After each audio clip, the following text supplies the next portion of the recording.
ఆమేన్.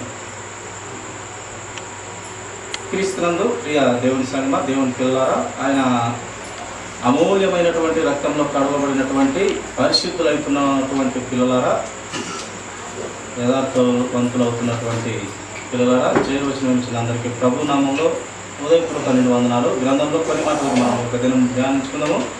సామెతల గ్రంథము 15వ అధ్యాయము 2వ వచనం నుంచి మనము చదువుకుందామండి. జ్ఞానుల నాలుక మనోహరమైన జ్ఞానాంశములు పలుకును, బుద్ధిహీనుల నోరు మూఢవాక్యములు కుమ్మరించును. యెహోవా కన్నులు ప్రతి స్థలము మీద ఉండును, చెడ్డవారి మీదను మంచివారి మీదను అవి చూచుచుండును. చూడండి ప్రియులారా, ఒక జ్ఞానులు లేక దేవుని నమ్మిన, ఆయన రక్తంలో కడగబడిన పిల్లలుగా, ఆయన ఆత్మ పనిచేస్తున్న పిల్లలుగా నాలుకంట మనోహరమైన జ్ఞానాంశములు పలుకును. ఆయన పిల్లలైన, ఆయన ఇచ్చినటువంటి యథార్థవంతమైన ఆత్మనిచ్చినాడు. మనకిచ్చింది మొదటిగా ఆయన యథార్థవంతమైన ఆత్మని ఇచ్చినాడు. జాగ్రత్తగా క్రమముగా బ్రతకాలనే ఆత్మని ఇచ్చినాడు. చెడిపోవాలనే ఆత్మని ఇవ్వలేదు. పిరికితనమైన ఆత్మను దేవుడు మనకు ఇవ్వలేదు. యథార్థంగా దేవుని అందరి భయభక్తులు కలిగి చెడును గద్దిస్తూ మంచి చేస్తూ బ్రతకనికి మనకు మంచి ఆత్మనే, యథార్థవంతమైన ఆత్మని దేవుడు ఇచ్చినాడంట. కానీ పిరికి ఆత్మ మనకు ఇవ్వలేదు. ఏ దాంట్లో పిరికి అంటే, సత్యమును స్థాపించుటకు ఆనాడు పరలోకం నుండి దేవుడు బాప్తిసం ఇచ్చి యోహానును పంపించినాడు. ఆయన సత్యాన్నే ప్రకటిస్తూ వచ్చినాడు. తప్పు పని చేసేవారిని ఖండిస్తూ వచ్చినాడు. తప్పు పనిని చేసిన వారిని ఖండిస్తూ వచ్చినందుకు ఆయన ఆ తలనే తీసివేసినట్టుగా మనము చూస్తాము. ఆ తప్పు పని చేసిన వారిని దండించకుండా మామూలుగా ఉంటే ఆయన మరణం అవ్వక ఉండు. కానీ దేవుని వాక్యం ఏం నేర్పిస్తూ వచ్చిందంటే, తప్పును గద్దించాల్సిందే, దేవుని సత్యమైన వాక్యము వినిపించాల్సిందే. ఆయన దేవుని సాక్షిగా వచ్చినాడు. ఆ సత్యమును గురించి సాక్షిగా వచ్చి ప్రకటించడానికే వచ్చినాడు. బాప్తిసం ఇచ్చే యోహాను తప్పు చేస్తున్న వారిని గద్దించనీకి వచ్చి క్రీస్తు కొరకు, సత్యం కొరకు, సత్యాన్ని ప్రకటించి సాక్షిగా నిలబడి ఆయన మరణమైనాడు, హతసాక్షి అయినాడు. ఇలా కనుక అలాంటి ఆత్మనే మనకు ఇచ్చినాడు దేవుడు. ఏదానికో, ఎవరికో, వారికో, వీరికో భయపడే ఆత్మను, పిరికి ఆత్మను, పనికిమాలిన ఆత్మను మనకు ఇవ్వలేదు దేవుడు. మనకు మంచి ధైర్యం కలిగిన ఆత్మనే, సత్యంలో బ్రతికి సత్యంగా మాట్లాడి ధైర్యంగా మాట్లాడే ఆత్మనే మనకు ఇచ్చినాడు. నువ్వు పొట్టిగా ఉండు, సన్నగా ఉండు, ఎలాగన్నా ఉండు, అవతల వ్యక్తి ఎంత దృఢంగా ఉండు, బలంగా ఉండు, ఎలాగన్నా ఉండు, సత్యంలో మనము ఎదుర్కొనటమే ప్రియుల. దావీదు మహారాజు గొలియాతును చూసి భయపడలేదు. సున్నతి లేని ఈ ఫిలిష్తీయుడు ఎంతయుడు, దేవుని భయం లేని వీడు 6 అడుగులు ఉంటేవి, 6 అడుగుల కన్నా జాస్తి అంట. ఎంత ఉంటే వాడు నాకేం భయము, వానికి సున్నతి లేదు, వానికి దేవుని భయమే లేదు. దేవుని భయంతో బతుకుతున్న నేను పొట్టివాడనే కావచ్చు, నా ఎందుకు ఎవరు తోడుగా ఉన్నాడు? నా తండ్రి, నా యొక్క దేవుడు యెహోవా దేవుడు నాకు తోడుగా ఉన్నాడు. ఈ సున్నతి లేని క్రీస్తుడు అంత బలాఢ్యుని ఒక చిన్న కర్ర చేత పట్టుకొని, ఒక ఒడిశలో చేత పట్టుకొని, 5 రాళ్ళ చేత పట్టుకొని అతని ముందు నిలబడితే ఆ యొక్క గొలియాతు నవ్వుతాడు. రే, నేనేమన్నా కుక్కర్ అనుకున్నావా? నువ్వు చిన్న కర్ర తీసుకొని నన్ను బెదిరించుటకు వచ్చినావు, నేనేమన్నా కుక్కర్ అనుకున్నావా అని అతని సైన్యం ముందు ఇతని హేళన చేస్తాడు. అయినా అతను భయపడలేదు. సౌలు రాజే అంత ధైర్యము, అతని సంపనీకి ఎలా వచ్చిందయ్యా నీకు ధైర్యము? ఎట్లయ్యా నీకు ఇంత చూస్తే ఇంతవానిగా ఉన్నావు? ఎలా నీకు పాజిబుల్, ఎలా నీకు ఆలోచన కలుగుతుంది? అంత బలాన్ని చంపగలుగున్న ధైర్యం ఎలా నీకు వచ్చిందంటే, రాజుగారు, నేను గొర్రెల కాపరిని, ఎన్నో చూర్లు సింహాలు కానీ పులులు కానీ ఎన్నో సార్లు నాకు గొర్రెలు ఎత్తుకొని పోతుంటే వాటి నోరులను చీల్చి సింహాల నోర్లు చీల్చి నా గొర్రెలను కాపాడుకున్నాను ఎన్నోసార్లు. ఈ సున్నతి లేని పిలిస్తూ నాకు లెక్కలేదు. ఇలాంటి అనుభవం నాకు చాలా ఉంది. అవతల సింహమైనా సరే నాకు దేవుడు తోడుగా ఉన్నాడు, నాకు దేవుని సహాయం చేత నేను అతన్ని ఓడగొట్టగలనని చెప్తాడు. సరే, అయితే నువ్వు ఇదో ఈ డాలు, ఇదో ఈ కవచాలు ఇవన్నీ ధరించుకొని పోయి నువ్వు అతని మీద తగులబడు, లేదా అతని మీద యుద్ధం చేయి, అతనితో పోరాడని అతనికి పెద్ద పెద్ద ఆయుధాలు, ఆ యొక్క సైనికులు వాడే ఆ యొక్క ఆ వస్తువులను ఇచ్చినప్పుడు అవన్నీ చూసుకొని ధరించుకుంటే, రాజా ఇవన్నీ నాకు వాడుకలేదయ్యా, నాకు వాడుకైనట్టు ఉన్నవి, ఇవన్నీ నాకు వాడుక లేదని ఆడ పక్కన పారేసి ఆ ఏటిలో ఒక 5 నున్నటి రాళ్ళు నిలుపుకొని ఒక చిన్న కర్ర చేత పెట్టుకొని వచ్చి ఏం చేసినాడు, వాడు ఎగతాళి చేస్తుండగానే తిప్పి తిప్పి తిప్పి తీసి కొట్టగా నుదుటికేసి అంతలా గొలియాతు బోర్లా పడిపోయినాడు. ఎమ్మటే పోయి ఉరికెత్తపోయి అతని కత్తితో తీసి నరికేసి తల పట్టుకొని వచ్చినాడు సౌలు రాజు దగ్గరికి. అంత ధైర్యం ప్రియులారా, ఎందుకంటే దేవుడు ఇచ్చినటువంటి ఆత్మ యథార్థవంతమైన ఆత్మనే మీకు నేను ఇచ్చి తిని అంటున్నాడు దేవుడు. మీకు మొదటగా మనకు యథార్థవంతమైన ఆత్మనే ఇచ్చినాడని బైబిల్ గ్రంథంలో ఆయన మాటే మనకు వినపడుతున్నది. ఆదాముకు ఇచ్చినటువంటి ఆత్మ అదే, ఆయన నుండి మనకు అందరికీ సంప్రాప్తమవుతూ ఆయన చేసిన యొక్క పొరపాటు పాపంతో పాటు అదే యథార్థవంతమైన ఆత్మ అందరికీ వస్తూ ఉంది. కాకపోతే మనము ఆ అధైర్యంలో ఉంటాము, భయపడతాము, పిరికితనంగా ఉంటాము, వారికి పడతాము, వీరికి భయపడతాము. నీవు క్రమంగా బ్రతికితే, నీవు సత్యంలో బ్రతికితే వానికి వీనికి ఎవరికి భయపడాలి? దేవునికి తప్ప మనము ఈ లోకంలో ఎవరికి నీ భయపడాల్సిన అవసరత లేదు పిల్లల. ఏ విశ్వాసికి భయపడాల్సిన పని లేదు.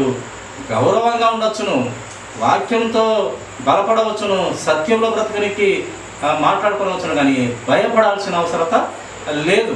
ఎందుకంటే మనకు పిరికితనమైన ఆత్మను దేవుడు ఇవ్వలేదట, అందుకొరకు మనము భయపడాల్సిన అవసరం లేదు. అయితే సత్యంలోనే బ్రతకాలి, సత్యం కోసం పోరాడాలి. అందుకే ఇక్కడంతా చూడండి, జ్ఞానులు కలిగి సత్యంగా బ్రతుకు వారి నాలుక మాట్లాడుతుందంట, మనోహరమైన జ్ఞానాంశములు పలుకును.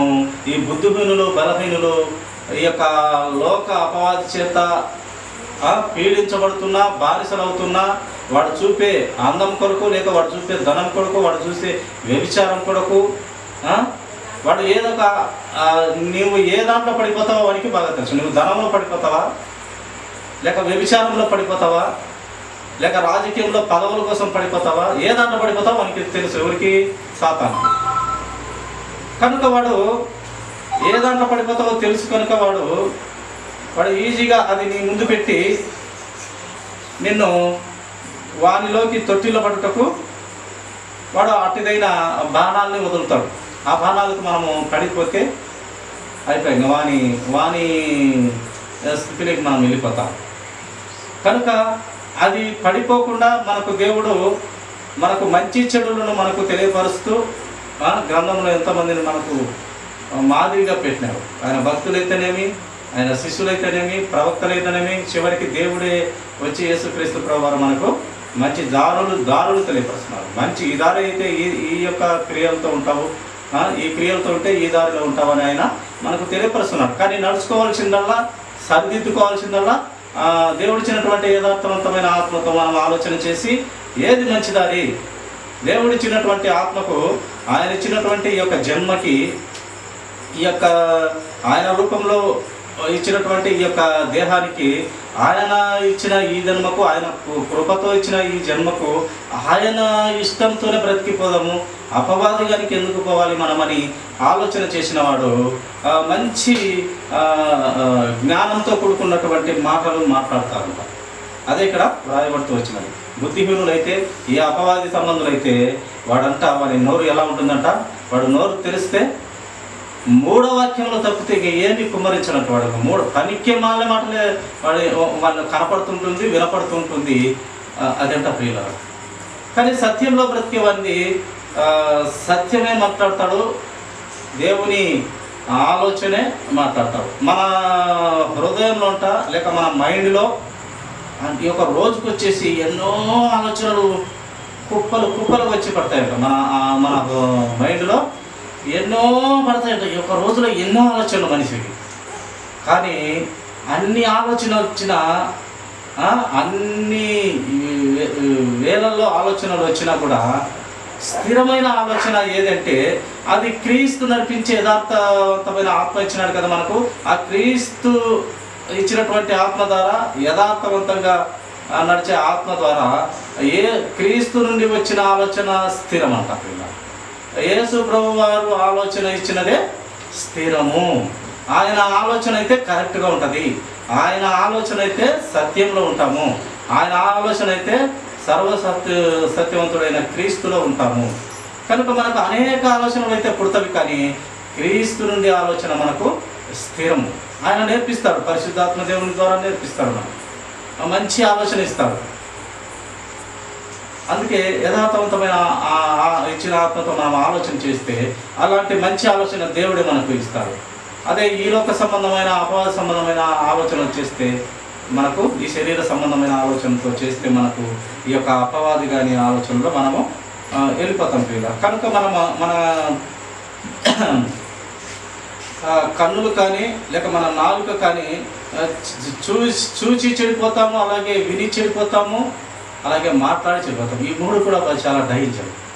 కనుక దేవుని వాక్యం చేత కట్టబడుతూ, దిద్దబడుతూ, ప్రతిరోజు దేవుని వాక్యం ద్వారా సవరించబడుతూ రావాలి క్రైస్తవుడు. ప్రతిరోజు దేవుని వాక్యం ద్వారా క్రైస్తవుడు సవరించబడుతూ, దిద్దబడుతూ, నేర్చుకుంటూ ఈ జీవన శైలిలో మనము బ్రతకాల్సిన వారమై, బ్రతకాల్సిన బద్ధులమై ఉన్నాము. ప్రతిరోజు వాక్యంతో దిద్దబడుతూ ఉండాలి. ఎవరు? ప్రతి అన్నీ చూస్తాడు దేవుడు. ఈ యొక్క అపవాది వాడు ఏ దానికి చూపిస్తే బానిసైపోతాడు.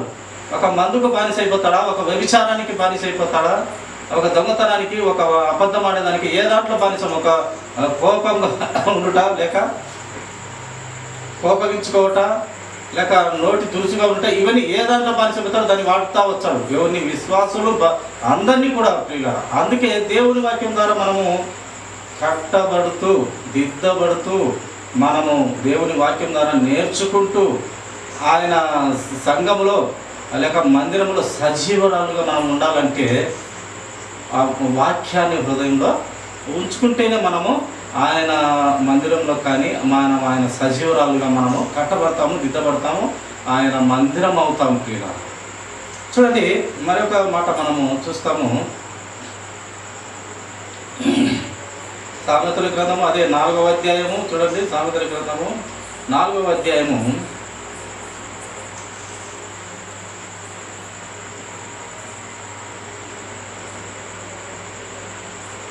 25వ వచనం మనము చూస్తాం. చూడండి, నీ కన్నులు అటు ఇటు చూడక సరిగాను, నీ కన్ను రెప్పలు నీ ముందర సూటిగాను ఉండవలను. నీవు నడుచు మార్గమును సరళము చేయము, అప్పుడు నీ మార్గములన్నీ స్థిరములను. నీవు కుడి తట్టుకైనను ఎడమ తట్టుకైనను తిరగకము, నీ పాదమును కీడునకు దూరంగా తొలగించుకొను. చూడండి, ఈ యొక్క అబ్రహాము, లోతు వారు ఆ సమయంలో వారికి ఆస్తులు బాగా ఉన్నవి, పశు సంపద బాగా ఉన్నది. వారి పశువు కాపరులు, వీరి పశువు కాపరులు రోజు అరుచుకునేవారు, గొడవ పడేవారు.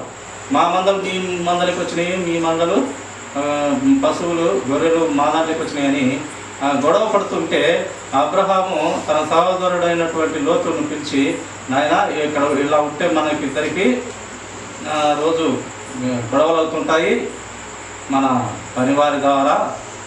అందుకే నీవు ఏ వైపు వెళ్తావో వెళ్ళు, ఆ వైపు అంతా నీకే, ఇంకా నేను ఆ వైపుకు రాను. నువ్వు ఎక్కడైనా ముందు నిర్ణయం నీదే. కనుక చిన్నవాడమైనా నీకే ముందు ఆలోచన ఇస్తున్నాను, నీకే అవకాశం ఇస్తున్నాను. ఇదో తూర్పు పక్కకు పోతావా, లేక పరమడ పక్కకు, తూర్పు ఏ పక్కకైనా ఓకే. నువ్వు ఎట్లా పోతే నువ్వు అట్ట పోతే నేను ఇక్కడ పోతా, లేదా నువ్వు ఇక్కడ పోతే నేను అక్కడ పోతానని చెప్పినప్పుడు అతను లోతు చూసినాడంట. ఆ సొదొమ గొమొర్రా పట్టణం అప్పట్లో అద్భుతంగా సుందరమైన వనంగా, నీళ్లు కన్నులకు చూసే బహు సుందరంగా ఉండేదంట. ఆ కన్నులతో పక్కకు తిరిగి అలా చూసినాడు.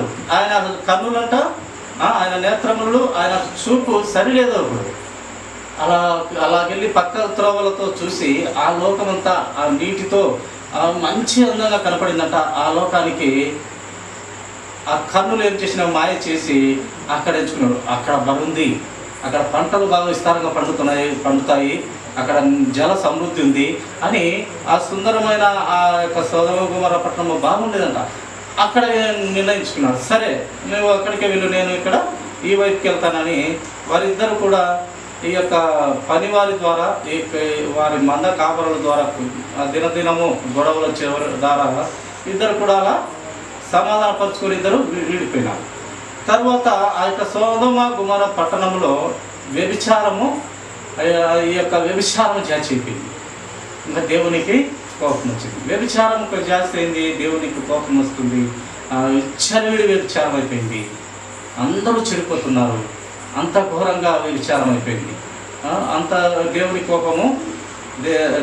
కోపం వచ్చింది. ఆ పట్టణంలో జరుగుతున్న ఆ క్రియలు అన్నీ కూడా దేవుని దృష్టికి బహు గొప్పవైనట. అనగా చాలా ఘోరంగా ఉంది పాపము. దేవుని కోపం వస్తే ఆ పట్టణాన్ని నాశనం చేయాలనుకొని ఏం చేసినాడు? మొదటిగా లోతుకు చెప్పలేదు, ఆ పట్టణస్తులకు చెప్పలే. అబ్రహాము నా స్నేహితుడు అనబడిన అబ్రహాముకు ఏదైనా నేను దాచెదనా అని అన్న మాట ప్రకారము దేవుడు అబ్రహాం తెలిపినాడు. ఇలాగూ ఆ పట్టణాన్ని నాశనం చేస్తున్నాడు. లోతు ఉన్నాడు, అంతా కూడా నాశనం చేయబోతున్నాను. ఏంటి పరిస్థితి అంటే అప్పుడు అబ్రహాము దేవునితో ధైర్యం చేసి, ఆ ధైర్యం ఎలా వచ్చింది? యథార్థవంతమైన ఆత్మను ఇచ్చినాను మీకు మొదటిగా అన్నాడు కదా దేవుడు. ఆ యథార్థవంతమైన ఆత్మను ఆధారం చేసుకొని దేవునికి మాట్లాడటకు ధైర్యం చేసి అని మాట్లాడుతూ వ్రాయిస్తూ వచ్చినాడు పరిశుద్ధాత్మ దేవుడు. ధైర్యం చేసి నేను దేవునితో మాట్లాడుతున్నాను అనుకొని అని దేవునితో, ప్రభువా ఒక 50 మంది నీతిమంతులు ఉంటే ఆ పట్టణాన్ని కాపాడు ప్రభువా అన్నాడు. ఒక 50 మంది ఆ పట్టణంలో నీతిమంతులు ఉంటే కాపాడు ప్రభువా, దయచేసి ప్రభువా అవకాశం ఇవ్వండి ప్రభు అన్నప్పుడు, సరే అబ్రహామా 50 మంది సరే ఉంటేనక చూడంటే ఆ పట్టణంలో ఎత్తులాడితే 50 మంది లేరు. మళ్ళీ సరే మాట మార్చి ఒక 5 తక్కువ చేసుకుంటూ మళ్ళీ అడిగాడు. అలా 5 తక్కువ చేసి చివరికి 50 నుంచి ఎంతవరకు వచ్చినాడంటే 5 వరకు వచ్చినాడు. కూరగాయల వ్యాపారం చేసినట్టు ఆయన దేవుడితో ధైర్యం చేసి మాట్లాడి, కూరగాయలు వచ్చే మనము అడుగుతాం కదా, ఆ మాదిరి ఆయన ఆ రేటు తగ్గించుకుంటూ విశ్వాసుల విషయంలో తక్కువ చేసుకుంటూ వస్తే ఆడ లేకపోతున్నారు. చివరికి 5 మంది కూడా లేకుండా పోయినారు. 5 మంది ఉన్నా కూడా ఆ పట్టణాన్ని దేవుడు కాపాడేవాడట. ఎందు నిమిత్తం ఆ పట్టణాన్ని కాపాడతాడట? 5 మంది నీతిమంతుల కోసం ఆ పట్టణాన్ని అంతటిని కాపాడతాడట. అంత ఘోర పాపం ఉన్నప్పటికీ అది దేవుని మనసు ప్రియుల, అది దేవుని కృప అన్నమాట. ఎక్కడైతే విస్తారమైన పాపం ఉంటుందో అక్కడ ఇంకా విస్తారమైన ఆయన కృప కూడా ఉంటుందంట. ఇంకా ఎక్కువ ఆయన కృప కూడా ఉంటుందంట. ఎక్కడైతే ఎంత ఘోర పాపం ఉంటుందో వారిని రక్షించేదానికి ఆయన కృప కూడా అంత ఎక్కువే ఉంటుందంట. నిజంగా ప్రతి పాపి విషయంలో కూడా ఇదే జరుగుతుంది. ఎంత రక్షించుకోవాలా బిడ్డను, లేక ఎంత రక్షించుకోవాలి అతన్ని, ఒక తాగుడే కావచ్చు, ఒక వ్యభిచారమే కావచ్చు, ఒక దొంగతనమే కావచ్చు, ఒక నరహత్య చేయడమే కావచ్చు, ఏదైనా కానివ్వచ్చు, ఏదైనా సకల విధాల పాపాలు కావచ్చు. ఎన్ని రకాలుగా రక్షించుకుందాము, ఆలోచిద్దాము, చూద్దాము అన్నప్పుడు ఆయన దారికి రాకుండా ఇంకేం చేస్తాడంటే దేవుడు వాని జీవిత చక్రం అనగా వాని భవిష్యత్తు చూస్తాడు ప్రియులారా. ఆమె భవిష్యత్తు ముందు భవిష్యత్తు చూస్తాడు. ఇంకా భవిష్యత్తు చూస్తే ఎక్కడన్నా మారు మనసు కనపడితే ఆ భవిష్యత్తు కాలం అంతటిలో వానికి ఆమెకు నిర్ణయించిన కాలం అంతటిలో ఎక్కడైనా ముందు చూపులో అతని ముందు జీవితంలో ఆ యొక్క భవిష్యత్తు కాలంలో చూసిన కాలంలో మారు మనసు కనపడే అవకాశం ఉంటే దేవుడు బ్రతకరిస్తాడు. అది లాస్ట్ చివరి ఊపిరి కానీ, మంచంలో పట్టినావు కానీ, కట్టబట్టుకొని నడిచిన స్థితిలో కానీ అప్పుడైనా మారే స్వభావం వాళ్ళలో ఉందంటే అవకాశం ఇచ్చి వాడిని బ్రతకనిస్తాడు. అప్పటికి కూడా లేదంటే చక్కగా పిలుచుకొని పోయి ఎక్కడెచ్చాడు? ఈడు అగ్ని సొగం కాలిన కొరువు వలె తిరుగులాడుతున్న ఈ యొక్క అపవాదిగాడు, గర్జించు సింహం వలె తిరుగుతున్న ఈ యొక్క అపవాదిగానికి తోడుగా అర్సనికి యుగ యుగాలు అర్సనికి ఒక్కరోజు 2 రోజులు 3 రోజులు 4 రోజులు కాదు, అరుపులే అరుపులు. వాని దగ్గరికి ఇంకా ఆ పాతాళానికి పంపించి మళ్ళీ వాని క్రియలు బట్టి తీర్పు ఇచ్చి చక్కగా వానికి అరిచేదానికి అక్కడ యుగ యుగాలు వానికి పురుగు సారవదు, ఆమెకు పురుగు సావదు, అగ్ని ఆరదు. కేకలే కేకలు, అద్భుతంగా ఉంటాయి కేకలు. ఇంకా ఆ కేకలు మనం ఊరిలో చూస్తాము. మనకు అది యొక్క ఆధారం ఎవరిలో చూస్తామంటే ధనవంతుడు బీదలాదర విషయంలో ఆ కేకలను మనకు చూపించినాడు, రుజువు చూపించినాడు దేవుడు. దాన్ని బట్టి మనము మాట్లాడుతున్నాం. లేదంటే మనకు కూడా తెలియదు ఆ నరకం ఎట్లుంటుంది అనేది. వాడు భంగపడుతున్నాడు, వాడు కేకలేస్తున్నాడు, ప్రభువా ఒక చికెనెలతో ఒక నీటి బొట్టును నాలుక తడుపునికి పంపించు అబ్రహామా తండ్రి అని ఎంత బాధ బ్రతిమలాడినా, ఎంత బ్రతిమలాడుకున్నా ఆడ నాయన అవకాశం లేదు నాయన, ప్రాణం ఉన్నంత వరకే నీ ఛాన్స్, ప్రాణం పోయినాక నీకు ఛాన్స్ లేదు నా బిడ్డ, నా యొక్క సహోదరుడా, నా ముద్దు కుమారుడా, నీకు కేకలే కేకలు నాయన. అక్కడ నువ్వు వినలేదు నాయన, నువ్వు కనికరం చూపలేదు నాయన బయట ఉన్న ఆ యొక్క పేదవాని పట్ల, ఇంకా నీకు కేకలే కేకలు అని. అలా ఉంటుంది పరిస్థితి ప్రియులారా నిజంగా. కనుక మనకు మారే స్వభావం చాలా ముఖ్యము. మనిషికి మార్పు లేకపోతే దేవుని ఉగ్రత చవి చూడక రుచి చూడక తప్పదు మన జీవితానికి. మారు మనసు కలిగితే నీ బ్రతుకు ధన్యత, మారు మనసు లేకుంటే నీ బ్రతుకు అంతకన్నా రోత బ్రతుకు ఇంకేముంది? అగ్ని ఆరదంట, పురుగు చావదంట. అలాంటి స్థితిలో నాకైతే భయం నాయన, తట్టుకోలేమది. ఒక రాత్రి ఫ్యాన్ లేకుండా మనం ఇంట్లో పడుకోవాలంటే ఆ దోమలేటుకు తట్టుకోలేక మనం ఫ్యాన్ వేసుకుంటే కానీ నిద్ర పట్టదు. అలాంటిది మనము బ్రతికిన నాలు యుగ యుగాలు కాలుతా శరీరంకు నొప్పి, ఆత్మ కూడా నొప్పి ఉంటుందంట. నొప్పి లేకుంటే ఇబ్బంది లేదా? నొప్పి ఉంటుంది, కాలుతుంటుంది, అరుస్తుంటుంది. ఎందుకు ఆ కర్మ మనకు జ్ఞానాన్ని? ఇది పరిస్థితి నాయన. పరలోక రాజ్యంలో ఎక్కడ ఉండబోతుంది? మన జీవితం ఎలా ఉండబోతుంది? మరణమైన తర్వాత అసలు జీవితం ఉందంట, ఆ నుంచే స్టార్ట్ అవుతుందంట ఇంకా గొప్ప జీవితము. యేసుక్రీస్తు ప్రభువారు వస్తారు, మహిమ శరీరాన్ని ఇస్తాడు. యేసుక్రీస్తు ప్రభువారు 3వ దినమున లేచినట్టుగా మనమును లేపి మహిమ శరీరం ఇచ్చి ఆయన రాజ్యంలో పెట్టుకుంటాడు. ఒక అద్భుతమైన జీవితం అది. ఇవన్నీ కూడా మనకు భక్తులు నేర్పిస్తున్నారు. కనుక అట్టి సత్యంలో మనము బ్రతకనికి ఇష్టపడాలి. కానీ ఈ అపవాదిగాడు ఏముంది? ఈ పనికిమాలోడు చేసేది ఏముంది? మనము పాపంలో వేసి అక్కడ అరుపులు తప్పితే సృష్టికర్త అయిన దేవుడు చేసేది అసత్యము, ఆయన చేసేది న్యాయము, ఆయన ఉత్తముడు, ఆయన యథార్థవంతుడు, ఆయన నీతిమంతుడు, ఆయన కల్మషమును అంటించుకునేవాడు కాదు. అంత గొప్ప దేవుని మాట విని మన బ్రతుకులు మార్చుకోవాలి. కానీ మన బ్రతుకులు మార్చుకోకుండా బానిసలమైపోతే, ఏదో ఒక దానికి నువ్వు బానిసమైపోతే, వ్యభిచారంతో నువ్వు బానిసైపోతే, తాగుడుతో నువ్వు బానిసైపోతే, దొంగతనానికి నువ్వు బానిసైపోతే, నరహత్య చేసే ఆలోచనలు బానిసైపోతే, ఇంకా ఎన్నో ఇలోక సంబంధమైన పాపపు పనులన్నీ నీవు బానిసైపోతే, సులువుగా చిక్కులు పెట్టు పాపాలలో మనము బానిసైపోతే, వీటన్నిటి నుండి మనము వాక్యం ద్వారా కట్టబడుతూ దిద్దబడుతూ. అందుకే ప్రతి విశ్వాసి, ప్రతి సేవకుడు, ఎంత పెద్ద దైవజనుడు కానీ భక్తిపరుడు కానీ ప్రతిరోజు వాక్యం చదువుకుంటూ బ్రతుకులు దిద్దుకుంటూ మార్చుకుంటూ రావాలి. ఎందుకంటే మనము బాల్యం నుండి మన బ్రతుకులు చెడ్డవి, నీతిమంతుడును లేడు, ఒక్కడునూ లేడు. కనుక వాక్యం ద్వారా సవరించబడుతూ కట్టబడుతూ దిద్దబడుతూ రావాలి ప్రియులరా. ప్రతిరోజు కూడా వారం వారం ఆయన రక్త మాంసాలలో పాలుభాగస్థులమై భయంతో బ్రతకాలి. ఎందుకు? ఆ వారం అంతా దేవుని రక్త మాంసాలు, ఆ పరిశుద్ధుని మాంసము రక్తము మనం తింటున్నాము. ఎందుకు? ఈరోజు కూడా మనము రక్త మాంసం పాలుభాగస్థులను మళ్ళీ ఆదివారం వరకు మనము తప్పులు చేయకుండా ఉండటకు, ఆయనను జ్ఞాపకం చేసుకున్నట్టుకు మనం తిన్నాము.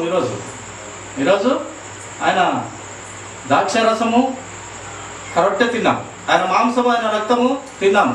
ఎందుకు మనము తిన్నామంటే మళ్ళీ వారం దాకా మనము ఏ తప్పు చేయకుండా మనం ఉండడానికి జ్ఞాపకం చేసుకొని ఆయన తిన్నాము. మళ్ళీ వారం దాకా తప్పు చేయకుండా బ్రతకనికి, గుర్తు చేసుకునేదానికి, తిన్నాము. అలాగే ఆయన మరణమును, అలాగే ఆయన కలవరి శిలువలో పడిన పాటలు తెలియని వారికి తెలియపరచడానికి మనము బాధ్యత కలిగి ఉన్నాము. కనుక ప్రతిరోజు వాక్యం ద్వారా, వాక్యం అనగా యేసుక్రీస్తు ప్రభువారు, వారానికి ఒకసారి మనము అది యొక్క ఆయన రక్త మాంసాలుగా భావిస్తూ, నమ్ముతూ, విశ్వసిస్తూ తింటున్నాము. ప్రతిరోజు కూడా ఆయన వాక్యం అనే ఆయనను మనం తింటున్నాం. ఏది వాక్యం అనే దేవుణ్ణి మనము తింటే మన బ్రతుకుల్లో ఆయన వాక్యం ఫలిస్తుంది. మన హృదయాల్లో నింపుకుంటే ఆయన మనల్ని సత్యంలోకి ఉండుటకు కృప చూపిస్తాడు. ఆయన నీతిమంతులను, అందుకే దేవుని మాట చెప్పినాడు,